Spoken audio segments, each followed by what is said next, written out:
Bismillahirrahmanirrahim. Assalamualaikum warahmatullahi wabarakatuh. Alhamdulillahirabbil alamin wa bihi nasta'inu ala umuri dunya waddin. Wassalatu wassalamu ala asyrafil anbiya'i wal mursalin nabiyina Muhammadin wa ala alihi wa sahbihi ajma'in. Ya ayyuhalladzina amanu taqullaha haqqa tuqatih wa la tamutunna illa wa antum muslimun. Subhanaka la ilma lana illa ma 'allamtana innaka antal alimul hakim. Amma ba'd. Ibu-ibu yang rahmati Allah SWT, insyaallah kajian kita pada pagi hari ini temanya yang sudah disepakati oleh panitia, mewaspadai bahaya kemunafikan. Kita akan mengkaji surat Al-Munafiqun, surat yang ke-63, surat Al-Munafiqun. A'udzubillahi minasyaitonir rajim. Bismillahirrahmanirrahim. Idza ja'akal munafiquna qalu nashhadu innaka la rasulullah wallahu ya'lamu innaka la rasuluh wallahu yashhadu innal munafiqina lakadzibun. Ibu-ibu yang bawa Quran, terjemahnya silakan dibaca keras dari ayat 1 sampai ayat yang ke-8. Dari ayat 1 sampai ayat yang ke-8. Ya, dibaca terjemahan keras.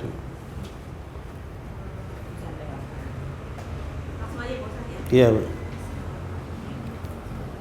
Apabila orang-orang munafik datang kepadamu, mereka berkata, kami mengakui bahwa sesungguhnya kamu benar-benar Rasul Allah, dan Allah mengetahui bahwa sesungguhnya kamu benar-benar Rasulnya, dan Allah mengetahui bahwa sesungguhnya orang-orang munafik itu benar-benar orang pendusta.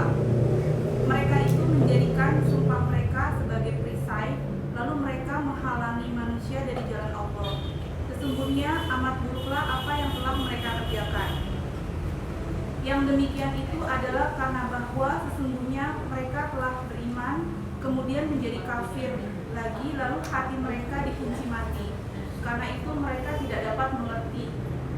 Dan apabila kamu melihat mereka menjadikan kamu kagum.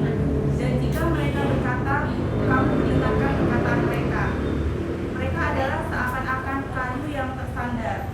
Mereka mengira bahwa tiap-tiap teriakan yang keras ditujukan kepada mereka. Mereka itulah musuh yang sebenarnya. Maka waspadalah terhadap mereka. Semoga Allah membinasakan mereka. Bagaimana mereka sampai dipalingkan dari kebenaran?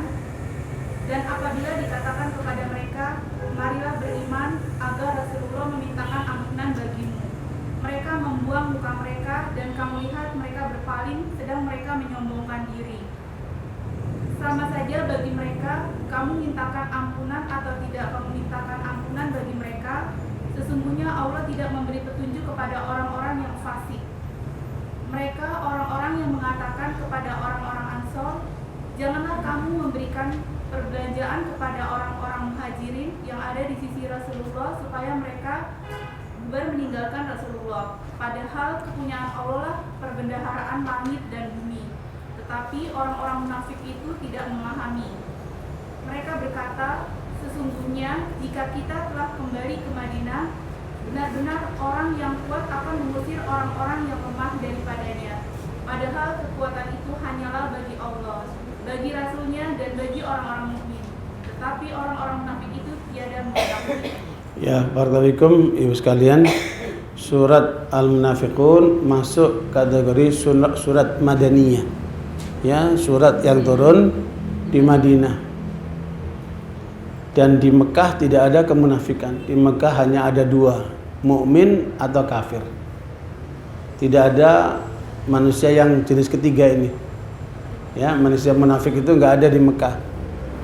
Karena ada orang yang beriman atau menolak Islam maka dia kafir. Nah, kenapa muncul kemunafikan? Kemunafikan itu muncul di Madinah. Pada waktu itu para penduduk Madinah yang mereka ini punya koordinasi dengan Yahudi. Di Madinah itu ada 3 kelompok Yahudi, namanya Bani Qainuqa, Bani Nadir, dan Bani Quraidah. Ada 3 komponen orang Yahudi di Madinah, namanya Bani Qainuqa, Bani Nadir, dan Bani Quraidah. Bani Quraidah. Sementara penduduk Madinah ada 2 kelompok besar, namanya Aus dan Khazraj. Ada kelompok Aus dan Khazraj. Itulah penduduk Madinah. Antara penduduk Madinah dengan komunitas Yahudi ini, mereka ada kerjasama, ada kesepakatan yang kemudian berujung pada kesepakatan mereka untuk memilih pemimpin bagi mereka di Madinah bernama Abdullah bin Ubay bin Salul. Jadi Abdullah bin Ubay bin Salul disepakati oleh penduduk Madinah bersama dengan kaum Yahudi untuk diangkat menjadi pemimpin mereka. Pada saat yang sama Rasulullah SAW diperintahkan oleh Allah hijrah ke Madinah. Di Madinah tidak ada satu rumah kecuali di situ ada orang Islam. Perkembangan Islam di Madinah cukup pesat. Makanya ketika Rasulullah SAW hadir ke Madinah, oleh umat Islam langsung dinobatkan menjadi pemimpin umat Islam. Sehingga kepemimpinan Abdullah bin Ubay tadi itu tergeser, redup, mau melawan nggak mampu, karena pengaruh dia tidak sebesar pengaruh Nabi Muhammad SAW. Pengikut dia tidak sebanyak pengikut Nabi Muhammad SAW.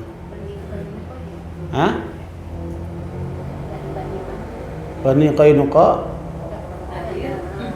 dia ini dari salah satu kelompok penduduk Madinah, Aus atau Khazraj itu. Ya. Nah, ketika kemudian Nabi hadir, kepemimpinan Abdullah bin Ubay ini redup dan dia marah. Ya. Kemudian dia konsultasi dengan orang-orang Yahudi. Kata orang Yahudi, kalau kamu melawan, kamu nggak mampu. Sebaiknya kamu berada di tengah orang Islam, pura-pura ngaku Islam. Kami yang akan menggerogoti dari luar. Kamu gerogoti itu kekuatan Muhammad dari dalam, sementara kami menggerogoti dari luar. Disepakatilah seperti itu. Maka Abdullah bin Ubay bin Salul berpura-pura masuk Islam, tapi dia tadinya bukan masuk Islam. Ya Bu ya, kan penduduk Madinah tadinya bukan orang Islam. Akhirnya ketika dakwah Nabi datang, dakwah Islam datang, banyak yang mereka masuk Islam. Ketika Nabi datang, malah rame-rame masuk Islam penduduk Madinah. Yahudi nggak mau kecuali satu orang, Abdullah bin Salam namanya, salah seorang ulama Yahudi. Nah, barakallahu pada saat itu Abdullah bin Ubay bin Salul berpura-pura masuk Islam. Kemudian dia menyusun kekuatan dari dalam. Oleh Ibnu Abbas diperkirakan jumlahnya mencapai 370 orang. Ya, pengikut Abdullah bin Ubay bin Salul, tokoh munafikin ini jumlahnya 370 orang. Kemudian mereka bergerak untuk melemahkan umat Islam dari dalam, sementara Yahudi bergerak menggerogoti dari luar. Pada tahun ke-5 Hijriah, itu sebelum perang Khandaq, terjadilah yang disebut dengan perang Muraisi. Perang Muraisi ini Nabi dengan pasukan menyerang kelompok Bani Mustalik. Ya, tapi Nabi disertai dengan rombongan pasukan, ternyata banyak munafikinnya. Ya, di dalam rombongan Nabi itu ternyata banyak pasukannya Abdullah bin Ubay ini. Abdullah bin Ubay bin Salul ikut juga dalam rombongan Nabi dengan pasukannya yang 370 orang itu, ngikuti bersama Nabi. ikut menyerang Bani Mustalik itu. Nah, di saat itulah turunnya surat Al-Munafiqun. Dan penting sekali sekalian, perang Bani Muraisi inilah yang kemudian menyebabkan terjadinya peristiwa Haditsul Ifk. Ibu mungkin sudah tahu ya. Haditsul Ifk ini adalah peristiwa Aisyah radhiyallahu anha dituduh berzina. Haditsul Ifk namanya. Ya. Haditsul Ifk. Haditsul Ifk ini peristiwa Aisyah radhiyallahu anha istri Nabi dituduh berzina dengan Sofwan bin Mu'attal. Ya. Gimana ceritanya itu? Jadi karena banyaknya orang munafikin ini, mereka ingin menyerang pribadi Rasulullah. Karena menyerang pribadi Rasulullah nggak ada celah, maka mereka cari jalan menyerang istri Rasulullah. Sebab kalau istri Rasulullah terkena, terserang, maka akan otomatis kenalah Nabi SAW. Aisyah menceritakan panjang lebar dalam perang itu, Nabi disertai 2 istrinya. Karena Nabi itu polanya kalau ada perjalanan keluar kota atau peperangan, istri Nabi yang 9 itu dikocok, siapa yang keluar akan ikut bersama Nabi. Waktu itu yang keluar 2, Aisyah dan Ummu Salamah. Ya, ikutlah mereka berdua bersama Nabi mendampingi dalam perang Bani Mustalik yang disebut dengan perang Muraisi itu. Nah, barakallahu kata Aisyah anha, setelah selesai pertempuran dan menang umat Islam, sepulangnya itu kata Aisyah, kami waktu itu masih kurus karena kami ditempatkan di tandu yang orang yang bawa itu ada 4 orang yang bawa tandu itu, antara adanya Aisyah dan gak adanya dianggapnya sama karena kurus, masih belum gemuk. Ya, rupanya pada waktu sampai di satu tempat istirahat, Aisyah lihat kalungnya jatuh. Ya, akhirnya dia keluar dari tandu itu, cari kalungnya itu. Ya, nggak beritahu kepada si pembawa tandu. Berangkatlah dia cari-cari sampai ketemu. Ketika dia pulang, udah berangkat itu tandunya dengan rombongan. Ya, sampai kemudian Aisyah mau ngejar, nggak mungkin. Maka dia duduk di tempat tempat berhentinya tandu tadi itu. Tahu-tahu menyusul Sofwan bin Mu'attal. Dia kenal Aisyah sebelum diperintahkan untuk berhijab ya. Lihat ada Aisyah. Ada apa? Wahai Ummul Mukminin, kau di sini. Oh, aku tertinggal tandu tadi, aku jatuhan apa? Sampai ya sudah, ini naik kuda, aku akan nuntun sampai Madinah. Ya. Hanya Aisyah naik kudanya dan dia tuntun sampai Madinah. Nah, ini kemudian diisukan oleh Abdullah bin Ubay bin Salul tadi itu, tokoh munafikin, bahwa Aisyah istri Nabi itu telah berzina dengan Sofwan bin Mu'attal. Dan berita itu menyebar sedemikian rupa sampai Aisyah sedih dan menangis sepanjang malam. Sementara Nabi tidak bisa apa-apa. Karena begitu telah menyebar, malah Nabi bilang, wah Aisyah, kalau kamu berbuat betul, tobatlah sama Allah. Ya, Allah Maha Penerima taubat. Tambah nangis Aisyah. Kalau seandainya kamu enggak berbuat seperti yang dituduhkan, insya Allah Allah akan membebaskan kamu. Nah, dalam kondisi seperti itu Aisyah minta izin, ya Rasulullah, izinkan aku pulang kepada kedua orang tuaku untuk menenangkan diri di sana sambil redah ini fitnah ini. Hanya diizinkan. Maka Aisyah kembali kepada ibu bapaknya Abu Bakar Siddiq, ya, sama ibunya. Kemudian kadang-kadang Nabi datang dan Aisyah ketika ditanya, Rasulullah menyampaikan begini-begitu informasinya, dan beliau tidak bisa berbuat apa-apa karena ini omongan sudah menyebar kemana-mana. Maka saat itu Aisyah bilang sama Abu Bakar, wahai ayahku, tolong engkau jelaskan yang sebenarnya kepada Rasulullah. Kata Abu Bakar Siddiq, saya nggak bisa apa-apa ya untuk mengatakan sesuatu kepada Rasulullah. Ibunya pun, ibu tolong bantu saya menyampaikan ke Rasulullah. Ibunya pun, saya nggak bisa apa-apa menghadapi Rasulullah. Maka Aisyah mengatakan, kalau saya mengatakan tidak berbuat seperti dituduhkan, mungkin kalian tidak percaya. Dan Allah tahu saya tidak berbuat apa dituduhkan itu. Kemudian saya berharap Allah membela aku, dan aku berharap pembelaan itu melalui mimpi yang diberikan oleh Allah kepada Rasulullah, karena mimpi Rasulullah itu pasti benar. Ya Bu, kalau mimpi kita belum tentu benar ya. Ya, kalau mimpi kita ada 3. Kalau benar datang dari Allah, kalau nggak benar datang dari setan, atau mimpi itu adalah bunga tidur. Ibu sedang lagi transaksi jual beli rumah, jual beli tanah, tapi belum terjadi ini. Terbawa mimpi, ternyata ibu sedang transaksi. Nah, itu nggak ada artinya, karena dia refleksi dari kehidupan. Ya. Nah, ala kulli hal, barakallahu fikum, Aisyah berharap Rasulullah mendapat mimpi dari Allah tentang apa sebenarnya terjadi. Tetapi ternyata Allah pun tidak memberikan mimpi, nggak juga menurunkan Al-Quran. Kira-kira sekitar 1 bulan. Dalam sebulan itu Aisyah nangis siang malam. Ya Bu, istilahnya air matanya udah habis, dari mukanya sembab.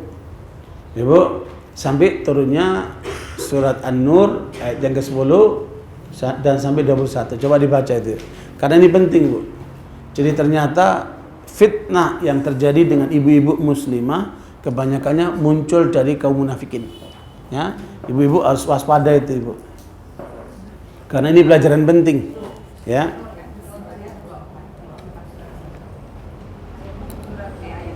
Surat An-Nur ayat 10 sampai 21. Ya. Dan andai kata tidak ada karunia Allah dan rahmatnya atas dirimu, dan andai kata Allah bukan penerima taubat lagi maha bijaksana, niscaya kamu akan mengalami kesulitan-kesulitan. Sesungguhnya orang-orang yang membawa berita bohong itu adalah dari golongan kamu juga. Munafikin itu, ya. Janganlah kamu kira bahwa berita bohong itu buruk bagi kamu, bahkan ia adalah baik bagi kamu. Tiap-tiap seseorang dari mereka mendapat balasan dari dosa yang dikerjakannya. Dan siapa di antara mereka yang mengambil bagian yang terbesar dalam penyiaran berita bohong itu, baginya azab yang besar. Mengapa di waktu kamu mendengar berita bohong itu, orang-orang mukminin dan mukminat tidak bersangka baik terhadap diri mereka sendiri, dan mengapa tidak berkata ini adalah suatu berita bohong yang nyata? Mengapa mereka yang menuduh itu tidak mendatangkan 4 orang saksi atas berita bohong itu? Oleh karena mereka tidak mendatangkan saksi-saksi, maka mereka itulah pada sisi Allah orang-orang yang dusta. Sekiranya tidak ada karunia Allah dan rahmatnya kepada kamu semua di dunia dan di akhirat, niscaya kamu ditimpa azab yang besar karena pembicaraan kamu tentang berita bohong itu. Ingatlah di waktu kamu menerima berita bohong itu dari mulut ke mulut, dan kamu katakan dengan mulutmu apa yang tidak kamu ketahui sedikit juga, dan kamu menganggapnya suatu yang ringan saja, padahal dia pada sisi Allah adalah besar. Dan mengapa kamu tidak berkata di waktu mendengar berita bohong itu, sekali-kali tidaklah pantas bagi kita memperkatakan ini, Maha suci Allah, ini adalah dusta yang besar. Allah memperingatkan kamu agar jangan kembali memperbuat yang seperti itu selama-lamanya jika kamu orang-orang yang beriman. Dan Allah menerangkan ayat-ayatnya kepada kamu, dan Allah Maha mengetahui lagi Maha bijaksana. Sesungguhnya orang-orang yang ingin agar berita perbuatan yang keji itu tersiar di kalangan orang-orang yang beriman, bagi mereka azab yang pedih di dunia dan di akhirat. Dan Allah mengetahui sedang kamu tidak mengetahui. Dan sekiranya tidaklah kamu karena karunia Allah dan rahmatnya kepada kamu semua, dan Allah Maha Penyantun lagi Maha Penyayang, niscaya kamu akan ditimpa azab yang besar. Hai orang-orang yang beriman, janganlah kamu mengikuti langkah-langkah syaitan. Barang siapa yang mengikuti langkah-langkah syaitan, maka sesungguhnya syaitan itu menyuruh mengerjakan perbuatan yang keji, yang mungkar dan mungkar. Sekiranya tidaklah karena karunia Allah dan rahmatnya kepada kamu sekalian, niscaya tidak seorang pun dari kamu bersih dari perbuatan-perbuatan keji dan mungkar itu selama-lamanya. Tetapi Allah membersihkan siapa yang dikehendakinya, dan Allah Maha mendengar lagi Maha mengetahui. Barakallahu ibu sekalian, itulah korban dari orang-orang munafik. Ya, jadi orang munafik ini yang disasar selalu orang Islam, terutama keluarga ulama, keluarga dai, untuk dirusak. Kalau bahasa modernnya namanya karakter assassination. Ya, makanya Ustadz Bakhtiar, Habib Rizik yang tadi itu harus diingatkan dan dijaga, karena mereka akan menjadi sasaran kaum munafikin ini untuk dirusak, dihancurkan keluarganya, dirinya dan lain sebagainya. Ya Bu, sebagai cara untuk menjatuhkannya. Namanya apa Bu? Karakter assassination. Kalau dalam golongan gerakan Yahudi, ya Bu ya, seperti di Amerika, itu ada namanya Affirmation Defense League. Affirmation Defense League ini adalah jaringan Yahudi yang untuk merusak siapa saja yang menjadi ancaman bagi Yahudi. Ya, itu akan dirusak mentalnya, dirusak perilakunya, dirusak nama baiknya. Ya, masih ingat ketika Clinton tidak mengikuti satu saja permintaan Yahudi, langsung diisukan dia selingkuh dengan dulu itu perempuan Monica Lewinsky itu. Ya, jadi seperti itulah pola mereka. Namanya Affirmation Defense League ini, kelompok yang khusus untuk melakukan perusakan karakter ini.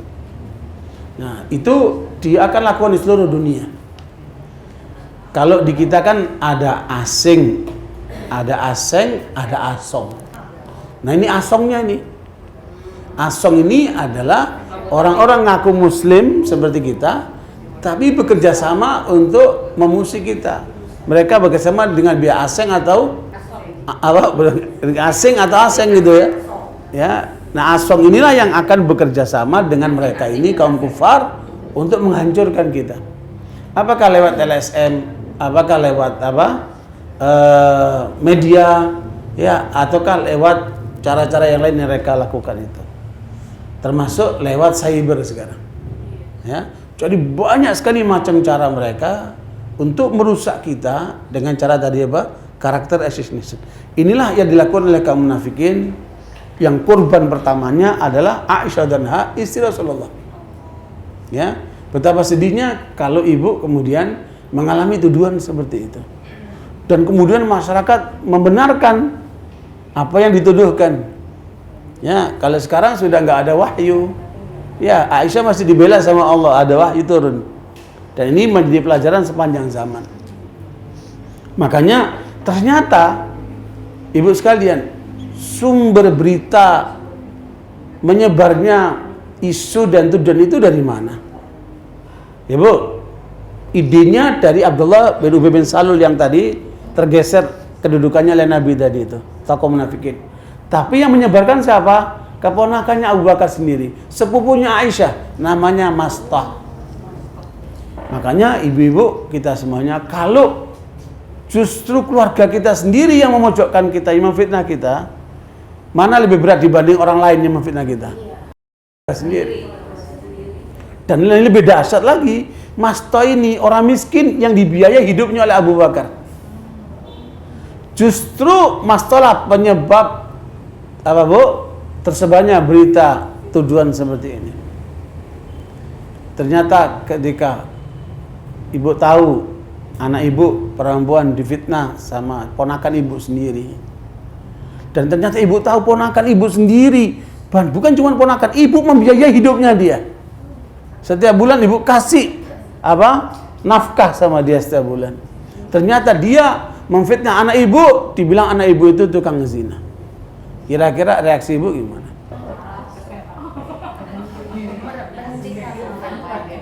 Minimal memberhentikan marah lah, pasti marah. Memberikan bantuan. Tapi Allah tegur Abu Bakar. Itulah ayat yang ke-21, Bu. Allah tegur Abu Bakar, kamu memberikan dia karena Allah, jangan kamu hentikan. Ya Bu, urusan kejahatan dia, perbuatan dia, urusan dia. Ya Bu, subhanallah, Islam ini luar biasa. Tidak mengajarkan dendam. Ya Bu, jadi memang jiwanya diajarkan bersih. Itu orang Islam Ibu. Ya. Ini orang-orang sekarang Bu, nggak cocok pendapat aja ngambek. Ya Bu, nggak sejalan pikiran aja udah marah, nggak teguran. Ya, mudah untuk mudah emosional. Ya, bahkan sampai permusuhan. Terus sama-sama orang Islam, sama-sama pengajian. Ya, bahkan sama-sama pengajian sunnah. Kok yang terjadi malah sikut-sikutan apalah itu. Trikan apalah namanya. Ya, Bu. Nah, ini semua ini terjadi ada peranan orang munafik yang ngaduk-ngaduk dalam tubuh umat Islam. Ini yang harus kita waspadai. Ya, Bu. Dan ini akan ada sepanjang zaman. Kelompok orang yang ngaduk-ngaduk dalam tubuh Islam, sebenarnya mereka itu enggak betul-betul Islamnya. Cuman pura-pura saja. Namanya apa? Munafik. Nah, tanda munafik itu kan kalau dalam hadis Muslim kan ada 4 ya. Yaitu kalau bicara suka dusta, ya. Nah, itu kita sudah ketika berkomunikasi, ketika berinteraksi, ketika bermuamalah dengan orang yang suka bohong, udah tinggalkan, putus. Kemungkinan orang ini kena penyakit kemunafikan, ya. Atau yang kedua, kalau janji nggak ditepati, diingkari. Apalagi kalau udah pinjam duit, ya, kalau udah pinjam duit, dipohongin melulu. Janjinya bulan sekian, tanggal sekian, jam sekian, ditagih marah, bohongin terus, ya. Galakan dia lagi. Nah, ini hati-hati penyakit orang seperti ini. Itu tanda-tanda kemunafikan. Kemudian kalau diamanati khianat. Ini uang titip ya, tolong berikan si fulan. Bukan dikasih orang itu tapi dipakai. Nah, itu apa? Tanda kemunafikan, ya. Kemudian yang keempat, kalau lagi ribut, kalau lagi berantem, kalau lagi sengketa, itu mulutnya jorok. Ya, tadinya baik-baik aja. Tapi kalau udah marah, kalau udah ribut, terus kebun binatang dipanggilin semua sama dia. Ya, Bu. Nah, ini hati-hati itu. Kenapa, Bu? Mulut yang jorok itu representasi dari hati yang buruk, yang kotor. Ya, mulut yang suka bohong itu adalah pengejuantaan dari kalbu yang rusak. Ya, Bu. Begitulah seterusnya. Ya, perilaku menyimpang ini akan ditemukan dari kalangan kaum munafikin. Tetapi yang menarik nanti adalah kebanyakan kaum munafikin itu pintar ngomong, sehingga dia bisa menutupi kelemahannya tadi itu dengan berbagai macam cara, sehingga orang masih yakin sama dia karena pintar ngomong itu. Makanya Nabi mengingatkan, akhwafu ma akhafu alaikum munafiqun alimul lisan. Yang paling aku takutkan kepada kalian adanya orang munafik yang pandai bicara. Nah, ini makanya orang kalau pandai bicara dicek dulu bicara itu landasannya apa. Kalau landasannya Quran, landasannya hadis, landasannya pikiran yang bersih, ya insya Allah masih benar, argumentatif. Tapi kalau ngomongnya sudah membalak-balik ayat, ya Bu, memutarbalikkan hadis, memutarbalikkan fakta, ya Bu, maka ini indikasi nggak benar, ya. Nah, Bapak-Ibu kembali kepada ayat yang kita sedang bahas, ya, surat Al-Munafiqun ini turun tahun ke-5 Hijriah, ya Bu ya, kepada kaum munafikin yang ikut bersama perjuangan Nabi, tapi ternyata mereka pesudu Islam. Ya, pura-pura Islam tapi sebenarnya setengah hati. Ya. Nah, barakallahu Ibu sekalian, ini sebagai satu pelajaran akan ada sepanjang zaman. Manusia-manusia jenis seperti ini. Dia bukan orang mukmin yang sepenuh hati imannya, bukan seorang kafir yang anti Islamnya jelas, tapi dia penampilannya sebagai muslim, tapi hakikatnya di dalam dirinya anti Islam, nggak suka dengan Islam. Dia nggak suka dengan orang Islam. Yang dipuji-puji siapa? Orang kafir melulu. Ya Bu, orientasi hati dan pikirannya kepada orang-orang kafir itu. Nah, orang seperti ini sesungguhnya digambarkan oleh Allah adalah orang-orang yang musuh yang sebenarnya. Dalam bahasa kita musuh dalam selimut. Ya, ini yang kemudian banyak diabaikan oleh umat Islam. Makanya pembahasan surat Al-Munafiqun ini menjadi penting. Yang penting jangan kita bagian daripada kelompok ini, Bu. Ya. Karena di dalam surat At-Taubah ayat 67 Allah menyebutkan tentang mereka ini ada jaringannya, bukan cuman orang per orang, ada jaringannya. Wal munafiquna wal munafiqatu ba'duhum min ba'd ya'muruna bil munkar wa yanhauna 'anil ma'ruf wa yaqbiduna aydiyahum nasullaha fanasiyahum innal munafiqina humul fasiqun. Ya. Surat At-Taubah ayat 67 ya. Ya. Bukan cuma laki-laki aja. Iya, yang keras, dibaca yang keras. Iya. Orang-orang munafik laki-laki dan perempuan. Tuh ada perempuan juga tuh. Ya, bukan laki aja, laki-laki dan perempuan. Terus Satu dengan yang lain adalah sama. sama itu maksudnya satu jaringan. Ya, Bu? Pak, ya. Ya, terus Mereka menyuruh berbuat yang mungkar dan mencegah perbuatan yang ma'ruf, dan mereka menggenggamkan tangannya kikir. Mereka telah melupakan kepada Allah, maka Allah melupakan mereka pula. Sesungguhnya orang-orang munafik itulah orang-orang yang fasik. ya, Bu, di situ kalau Rasulullah menyebutkan ada ciri orang munafik, Allah menyebutkan ada berapa? Ada 4. Nabi menyebutkan ada 4 ya. Ini ada tambah lagi 4. Jadi 8 ya. Apa itu 4? Ciri orang munafik itu yang pertama kata Allah di situ adalah apa? Menyuruh yang mungkar. Ya, ngajaknya yang nggak benar. Kalau ibu punya teman muslim tapi ngajaknya nggak benar, nah ini indikasi dia. Ya, ngajaknya yang nggak benar. Ya, ngajak ke riba, ngajak ke perselingkuhan, ngajak ke apa namanya hal-hal yang dilarang oleh Allah. Ya, mengajak yang ke arah yang mungkar. Mungkar itu yang buruk menurut agama dan akal. Ya, mungkar itu yang buruk menurut agama dan akal. Ya, semua yang buruk menurut agama dan akal itu masuk kategori mungkar. Termasuk ngajak tidak berjilbab. Ya, Bu, supaya trendy, supaya penampilannya modern, ya, Bu. Ah, itu hati-hati, munafik. Ya. Barakallahu ini yang pertama. Allah sebutkan tanda mereka mengajak kepada yang mungkar. Kemudian kedua, Pak, mencegah yang ma'ruf. Ngapain ngaji? Ya, ngapain ke masjid? Ngapain sedekah? Ngapain ngurus anak yatim? Capek. Ya, mendingan kita bisnis. Mendingan begini, mendingan begitu. Mendingan kita apa? Ke Starbucks. Ya, Bu. Mendingan apa lagi? Nah, mereka ini tidak suka dengan kebaikan. Tuh orang munafik itu, Ibu. Ya, menghalangi orang berbuat kebaikan. Jadi dia nggak mau kepada kebaikan. Makanya orang seperti ini biasanya kalaupun dia hadir di pengajian nggak pernah tenang. Biasanya gelisah. Ya, kenapa? Nggak suka dia. Kalaupun dia hadir terpaksa, dia nggak pernah suka. Makanya duduknya ke kanan, ke kiri, ke depan. Kapan selesainya ini? Kepingin cepat bubar.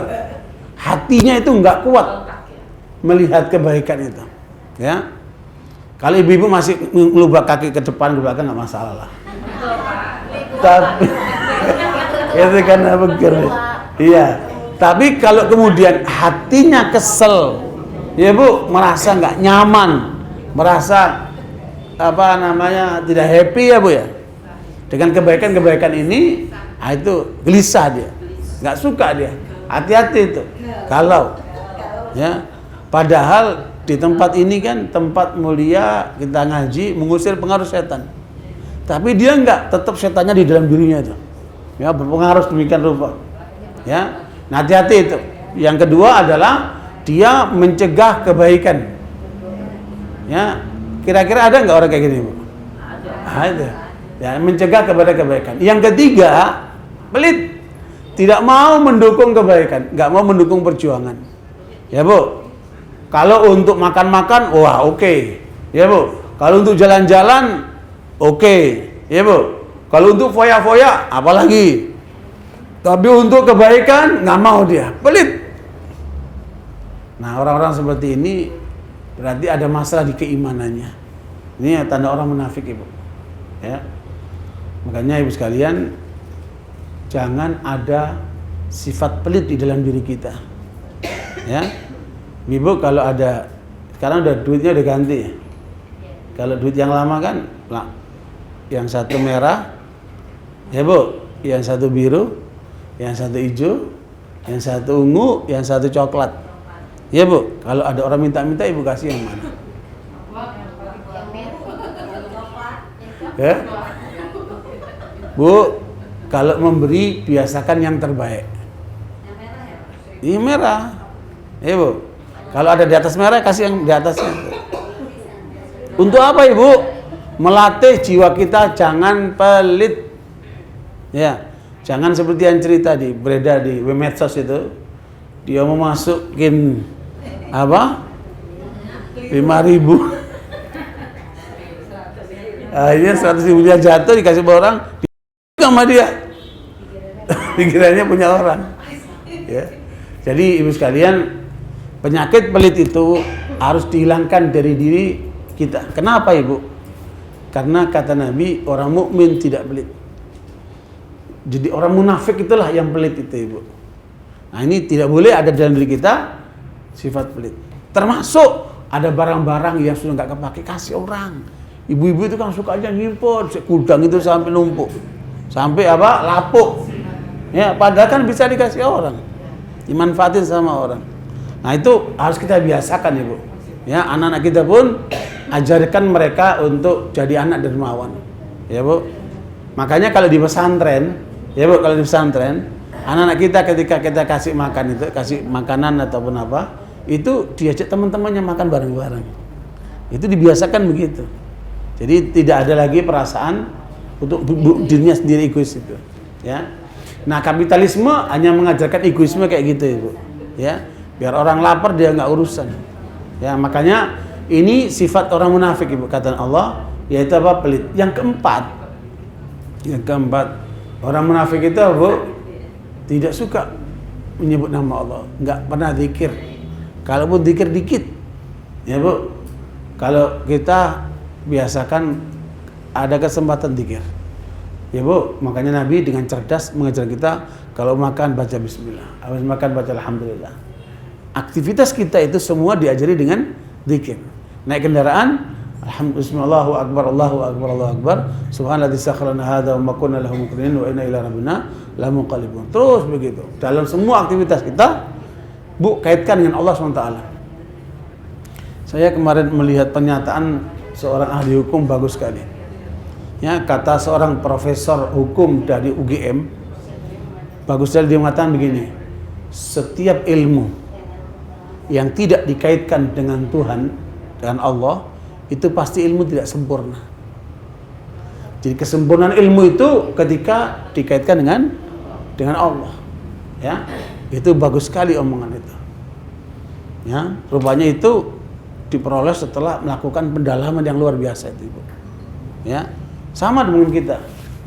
Ya, hari ini saya share di grup Miumi bahwa pengalaman Ar-Razi mengatakan bahwa segala sesuatu yang kita lakukan karena Allah itu pasti berimplikasi positif.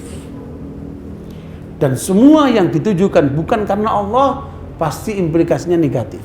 Akan menjadi bala, akan menjadi ini. Ya Bu, makanya semua kembali kepada apa? Niatnya yang benar. Kemudian melangkah yang betul. Ya Bu, tunaikan kewajiban yang benar dalam menjalankan hidup ini. Makanya awali dengan niat yang benar dalam semua hal. Ya, kata dia, saya sampai umur 57 ini selalu saya perhatikan, kata dia, beliau ulama besar. Apa yang kita lakukan karena Allah itu selalu berimplikasi positif. Ya. Makanya dalam perjuangan, dalam pengajian, dalam kita berumah tangga, ya Bu ya, dalam kita beribadah, dalam semua aktivitas kita. Ya Bu ya, usahakan selalu terkait dengan Allah Subhanahu wa taala. Nah, orang munafik itu Ibu, dia enggak. Dia ingin popularitas. Dia ingin apa Bu? Memperoleh bagian daripada dunia. Dia ingin sesuatu yang lain, tidak ke arah Allah Subhanahu wa taala. Itu tandanya orang munafik Ibu. Orang munafik itu makanya kata Allah sedikit ia nyebut nama Allah itu. Ya. Nah, ini makanya kita coba praktekkan zikir pagi dan petang. Ya. Kemarin itu ada ulama di Timur Tengah memberikan tip.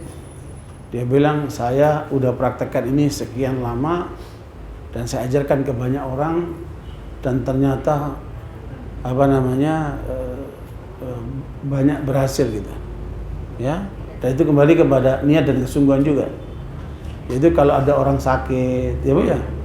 Kalau pun kita ingin jauh dari penyakit, maka jangan lupa membaca sehari la ilaha illallah wahdahu la syarikalah lahul mulku wa lahul hamdu wa huwa ala kulli syai'in qadir 100 kali Bu.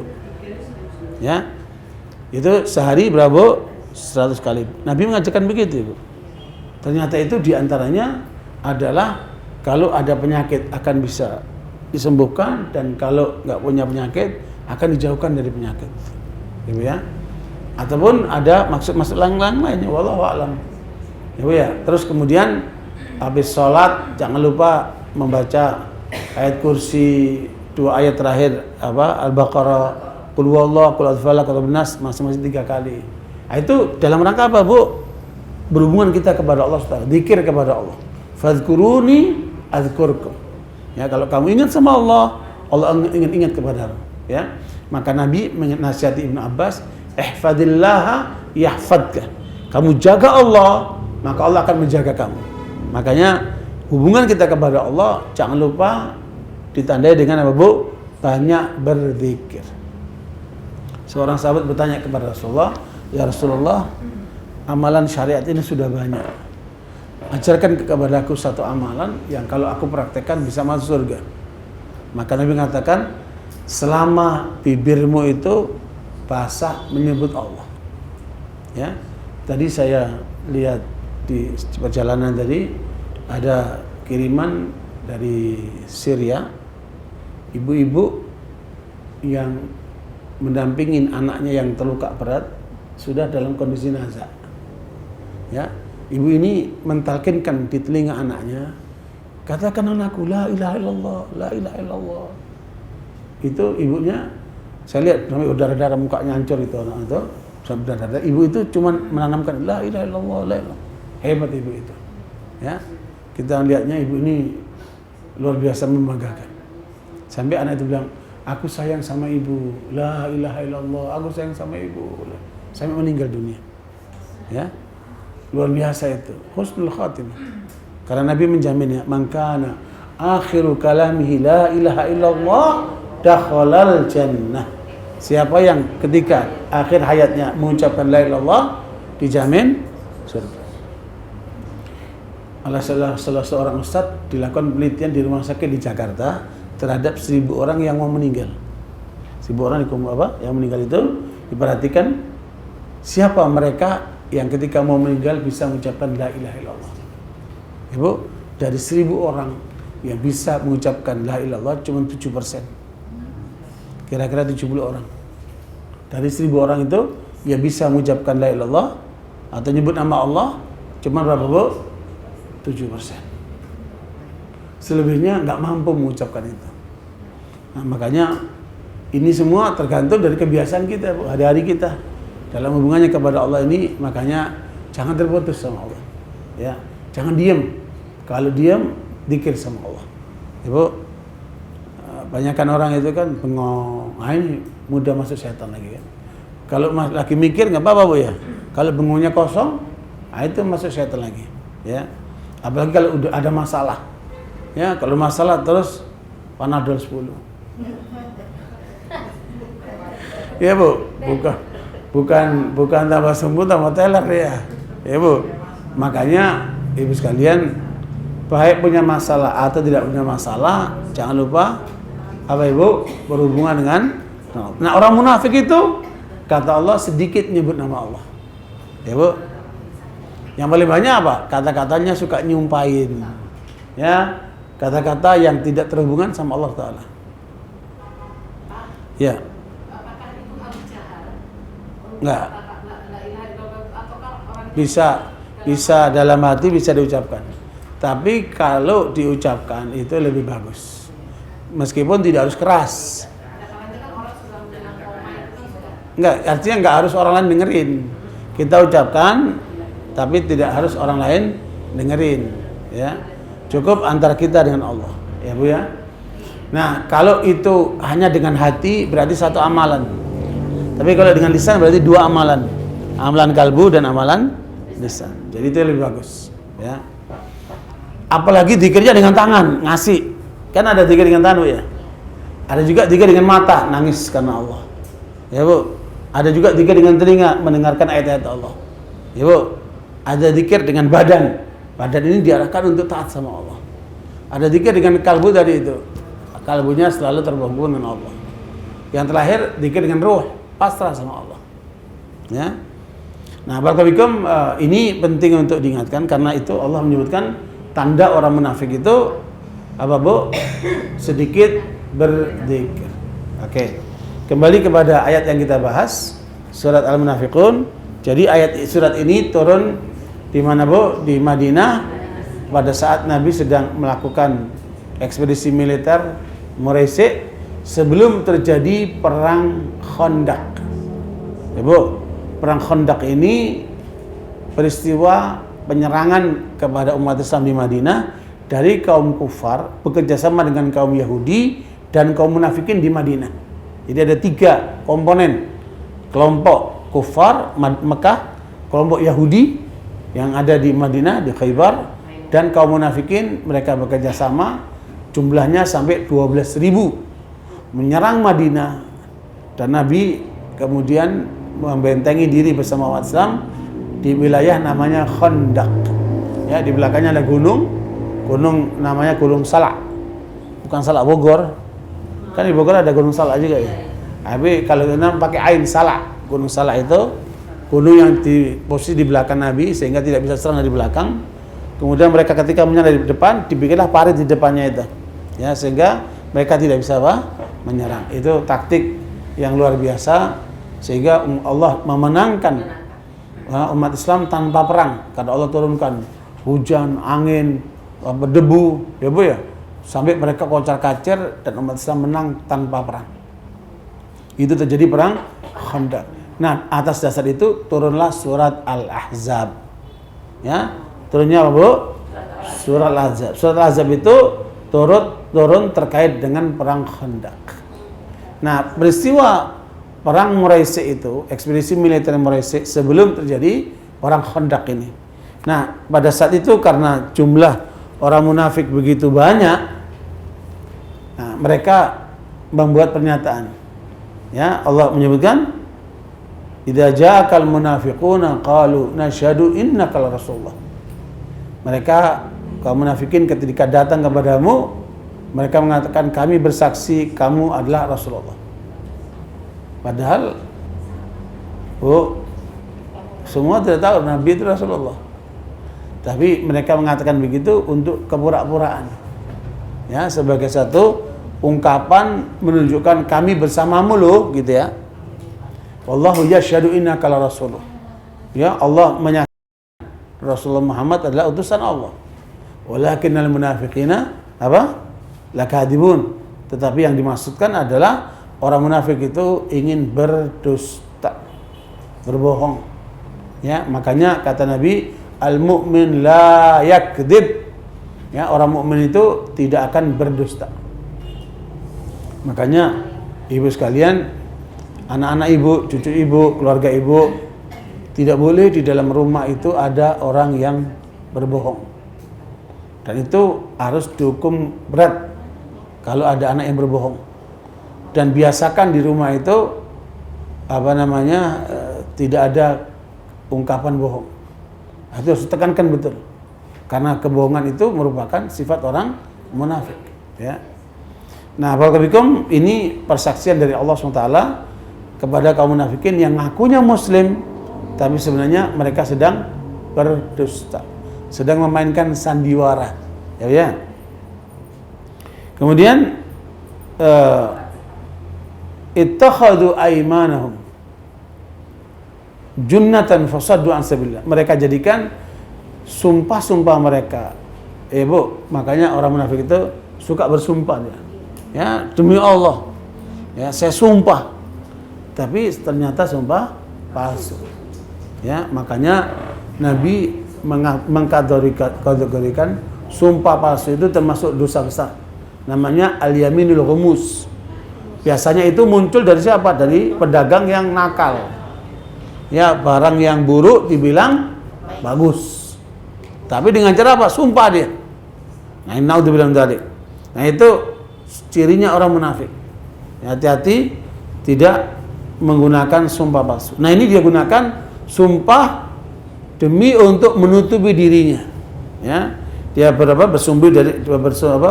bersembunyi di belakang sumpah. Namanya junnah. Makanya kata Nabi, asyamu junnah. Ya, puasa itu adalah perisai. Kalau kaum munafikin mengatakan berimannya itu hanya untuk perisai, menjaga dirinya, tapi untuk berbohong sebenarnya, buat pura-pura saja. Tapi kalau kita justru suruh puasa agar punya perisai. Perisai dari apa? Dari syahwat, dari api neraka. Ya Bu ya.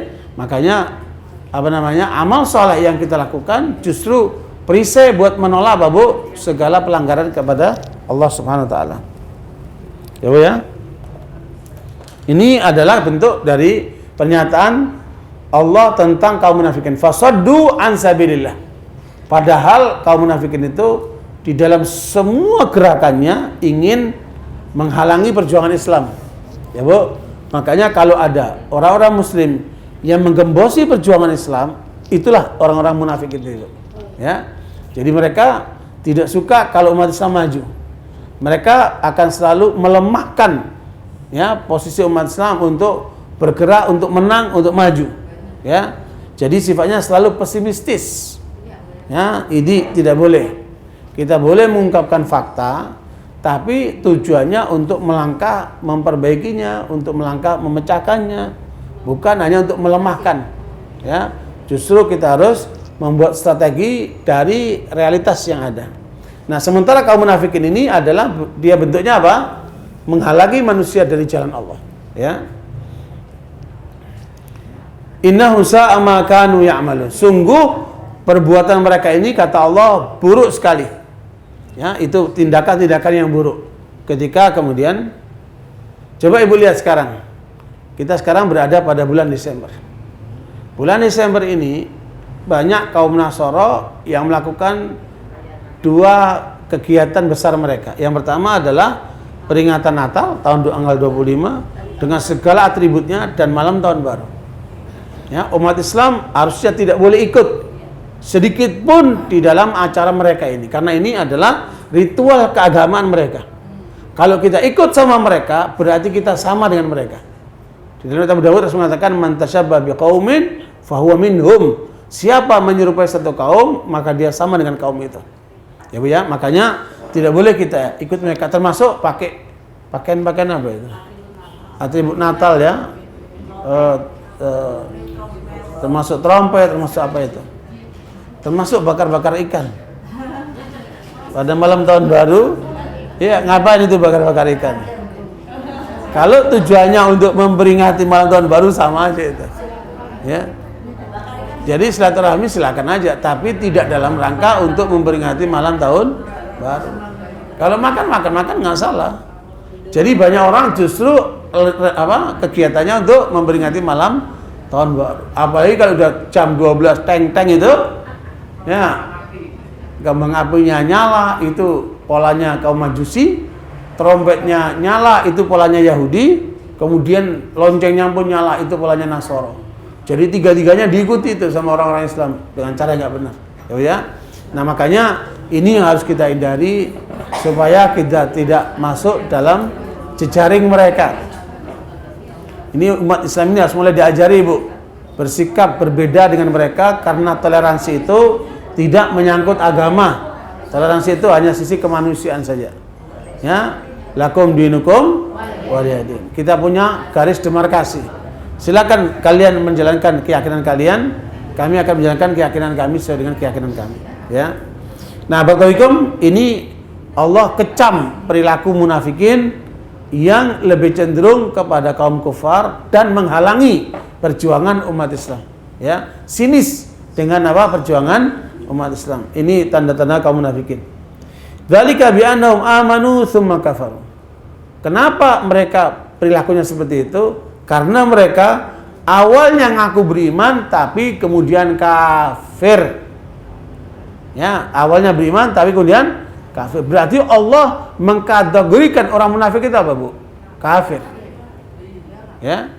Karena apa? Kalbunya itu cenderung kepada kaum kufar. Coba Ibu lihat, ini tambahan lagi, Bu, dari sifat-sifat orang munafik. Allah sebutkan di dalam surat An-Nisa ayat 138 sampai 145. Ya. 138 surat An-Nisa sampai 145. Ya. Di situ disebutkan lagi tentang apa? Sifat-sifat orang munafik. Ya. Tambahan lagi dari yang 8 tadi itu. 4 dari Allah, 4 dari Rasul. Ini tambahan dari Allah lagi tentang sifat orang munafik. Apa yang menonjol dari orang munafik itu? Basyiril munafiqina bi anna lahum adzaban alima. Kasih kabar gembira kepada orang kafir, orang munafik itu, karena mereka akan diberikan azab yang pedih. Ya. Alladzina yattakhiduna al-kafirin awliya'a min dunil mu'minin. Mereka yang telah menjadikan orang-orang kafir sebagai pemimpin, ya, Bu, dan meninggalkan orang-orang mukmin. Nah, ini tambahan lagi, Bu. Ya. 9 tuh ya. Nomor 9, mereka itu menjadikan orang-orang kafir menjadi pemimpinnya. Menjadi kawannya, menjadi penolongnya, menjadi walinya. Na'udzubillah min dzalik. Karena itu oleh Allah dikecam orang munafik itu. Ya. Makanya orang munafik itu dari bi'anam amanu tsumma kafar. Tadinya mereka beriman, tapi kemudian apa? Kafir. Kenapa? Hati mereka, orientasi mereka lebih berpihak kepada kaum kufar. Ya. Coba dibaca terjemahnya, Bu, 138 sampai 145.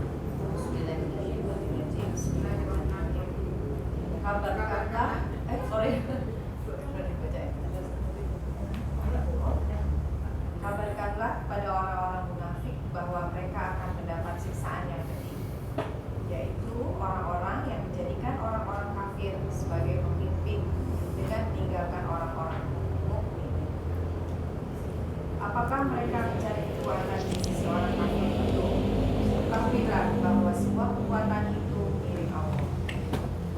Dan sungguh Allah telah menurunkan ketentuan bagimu di dalam kitab Al-Quran, bahwa apabila kamu mendengar ayat-ayat Allah diingkari dan diperolok-olokkan oleh orang-orang kafir, maka janganlah kamu duduk bersama mereka sebelum mereka memasuki pembicaraan yang lain.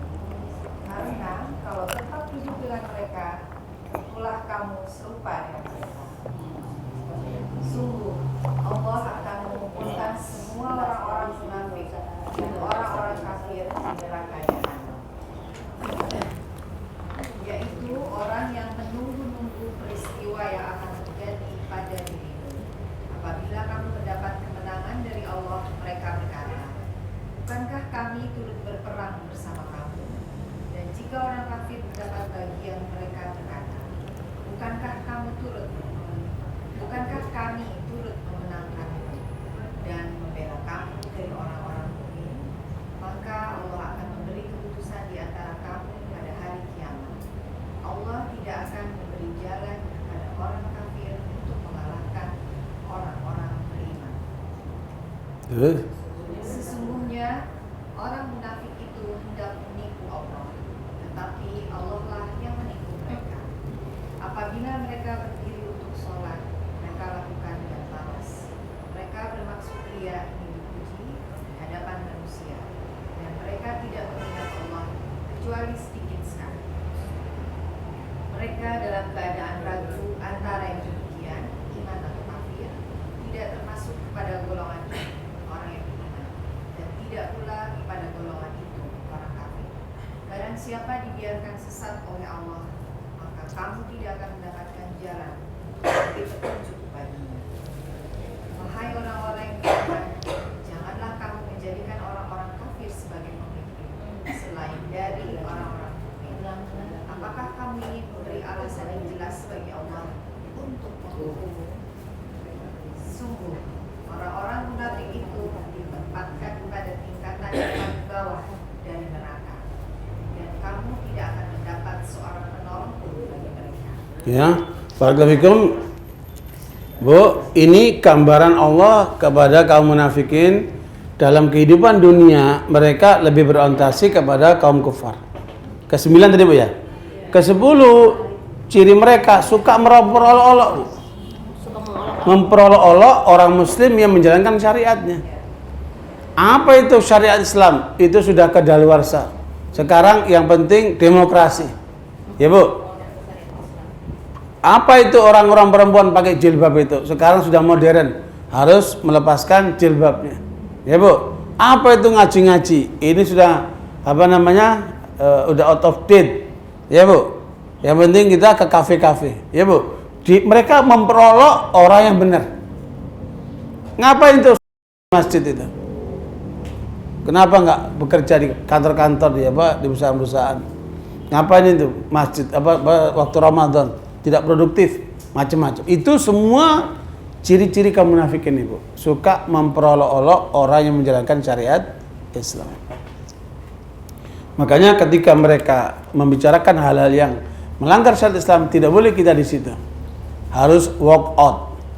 Ya Bu, kalau ada orang begitu, kita nggak bisa menasihati, dia masih saja kekeh dengan pandangannya, kita apa Bu? Walk out. Ya. Nah, barakallahu yang ke berapa tadi? Ke-11.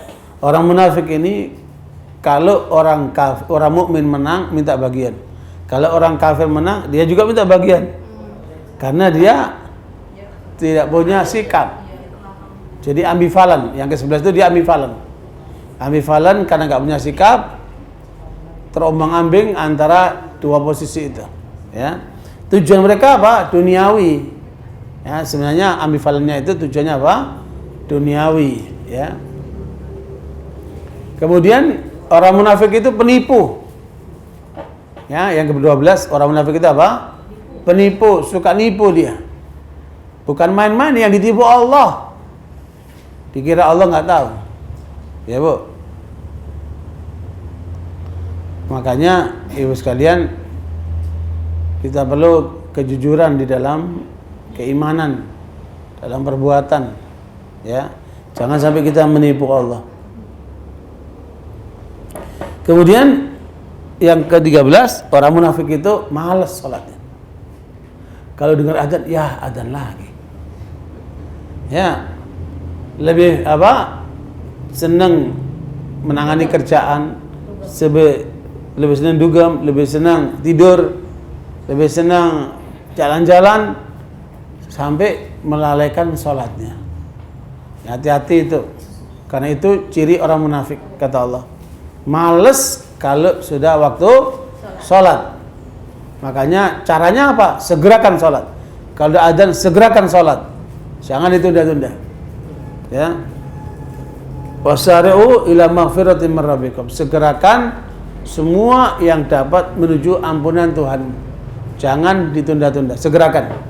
Kalau mau kebaikan, segerakan. Mau sholat, segerakan. Ya. Kemudian yang ke-14, 13, 14. Yang ke-14, mereka cari muka, cari perhatian orang. Yura'unan nas. Ya, cari muka dia. Cari perhatian orang.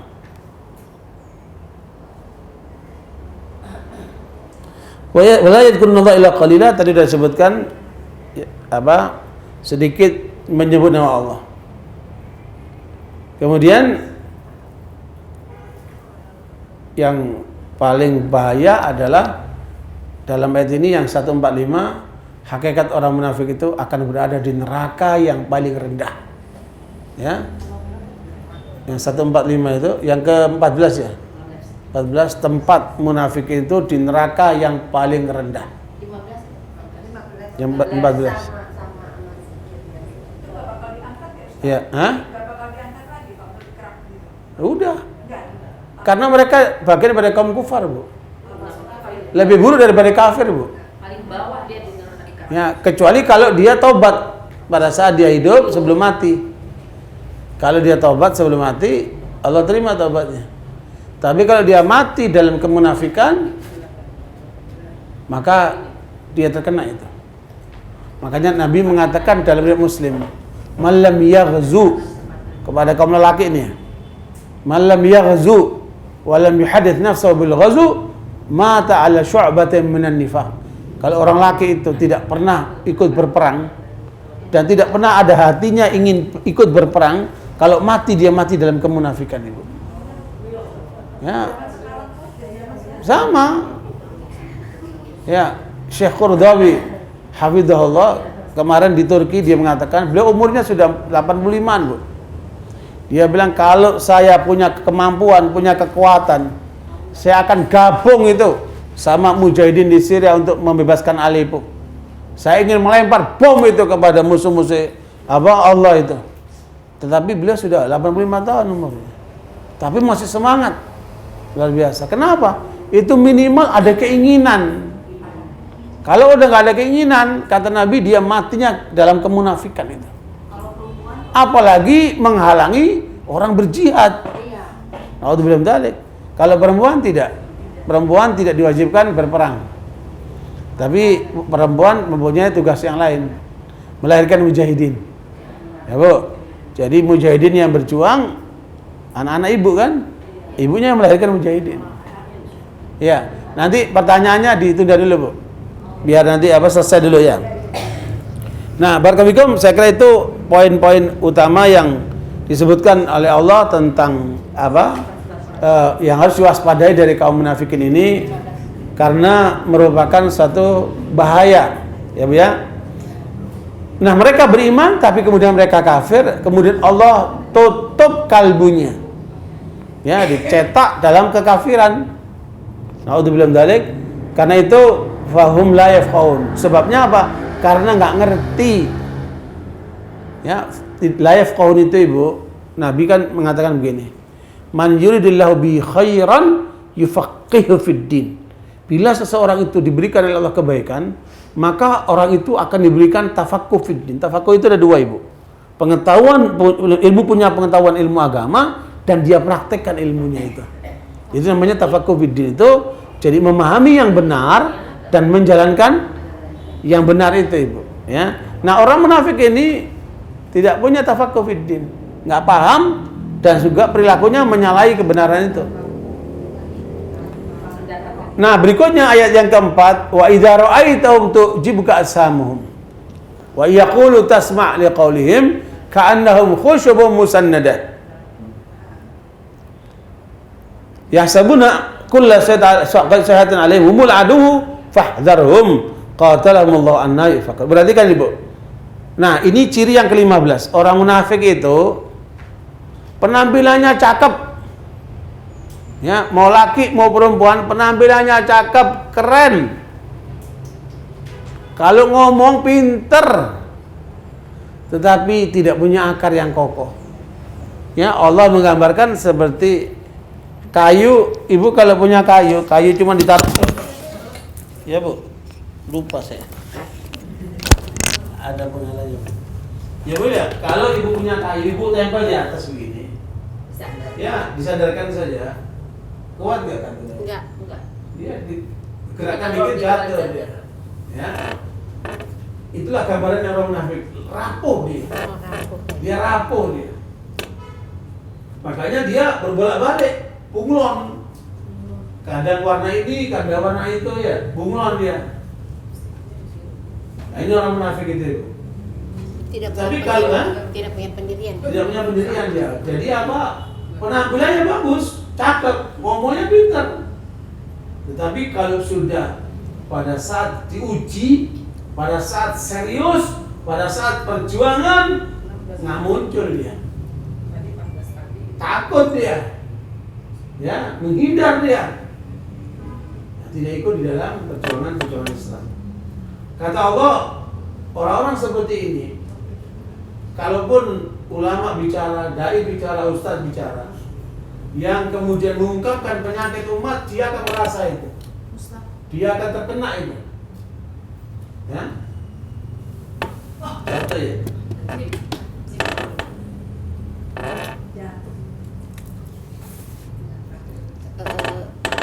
Tidak punya pendirian, pintar dan penampilan baik.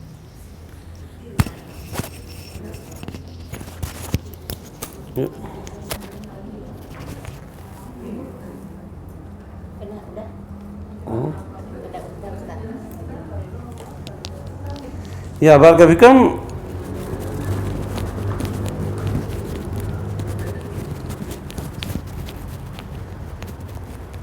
Ya. Jadi mereka itulah musuh yang nyata kata Allah. Artinya musuh itu ada dua, internal dan eksternal. Nah, internalnya ini musuh umat Islam dari tubuhnya sendiri, kaum munafikin. Saya masih ingat para mujahidin di Afghanistan itu, mereka mengatakan tenaga kami untuk melawan agresor itu, ya, untuk melawan agresor Amerika atau Rusia, cukup tenaga kami 20%. Tapi 80% itu tenaga kami habis untuk menghadapi kaum munafikin yang ada di dalam tubuh umat Islam itu sendiri. Jadi berat sekali, ya. Makanya Ibu sekalian, penjajah itu sudah hengkang dari Indonesia, ya Bu ya. Penjajah sudah hengkang dari Indonesia.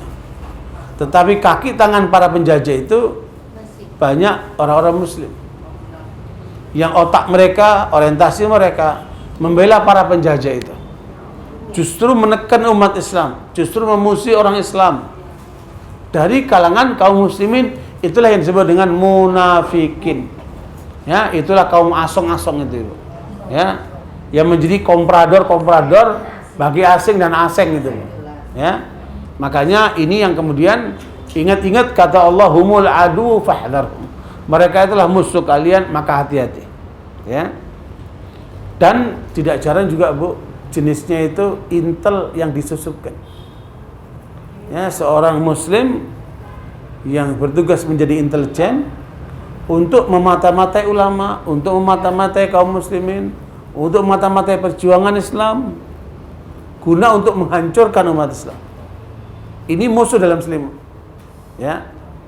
Di Syria itu ada seorang penceramah top, jenggotnya panjang, ya Bu, namanya Kakak.